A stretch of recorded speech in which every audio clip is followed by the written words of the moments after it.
hit. In today's world, people throw around the word cheating. But the question is cheating even biblical?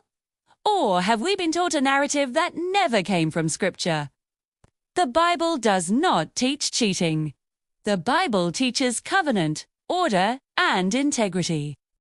As it says in Isaiah 28:10, "For precept must be upon precept, precept upon precept, line upon line, line upon line. Here a little and there a little." So today, we're going line upon line. Not emotion. Not culture. Scripture.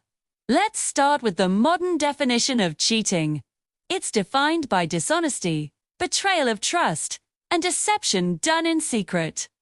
Notice that cheating is about deception, not structure, not covenant, secrecy. So what is adultery, biblically? The Hebrew word is naph, and the Greek is moichia. Exodus 20:14 says, "You shall not commit adultery." And Leviticus 20:10 specifies, if a man commits adultery with another man's wife. Biblically, adultery is violating another man's wife.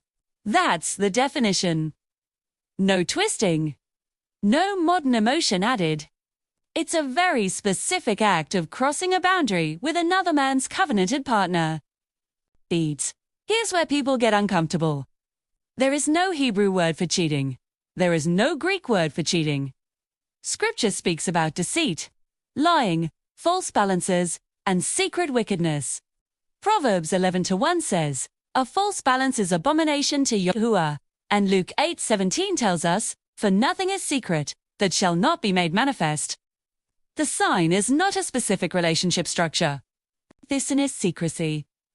It's the hiding, the deception, that is the abomination.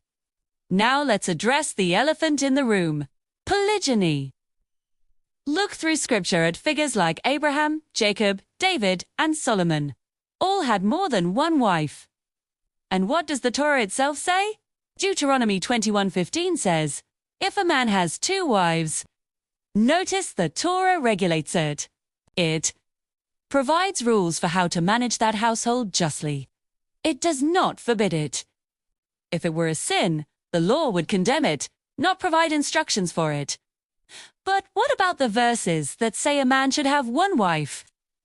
People often point to the Greek word mia. But mia does not mean only one, ever. It means one, first, or it indicates order and sequence. For example, Matthew 28:1 uses MIA to refer to the first day of the week. It's about sequence, not a final limitation. It establishes the primary, the first in order, not the only one for all time. So what is the real sin here? It's secrecy. John 3:20 says, "Everyone that does evil hates the light." Hebrews 13:4 tells us, "Marriage is honorable." But adulterers, Yahweh, will judge. Polygyny, done in the light, with honor and integrity, is order. Relationships done in secret are wickedness. It is the act of hiding and deceiving that brings destruction, not the structure itself, when handled with righteousness. So, how must marriage be served? Ephesians 5:25 is clear. Husbands, love your wives. A husband must provide, protect, lead in truth, and walk openly. What destroys families is not multiple wives. It's a lack of integrity. It's a failure to lead, protect, and be honest. It's a failure to fulfill the covenant responsibilities for every single person in the family. It's also important to distinguish between the laws of man and the law of Yahweh too. The modern state of Israel outlawed polygamy in 1959 and 1977. That is state law, not Torah. As Malachi 3:26 says, "I am Yahuwah, I change not." Hers laws are eternal and don't change based on modern governments or cultural trends. So let's bring it all together. Cheating is deception. Adultery is violating another man's wife. Polygyny is not biblically defined as adultery. Secrecy is wickedness. Covenant and openness are righteousness. As Amos 3-7 says, surely Yahweh does nothing unless he reveals it. He is a creator of light and truth, not darkness and confusion. What destroys marriages is not structure. It is secrecy. Yahuwah governs covenant, not confusion.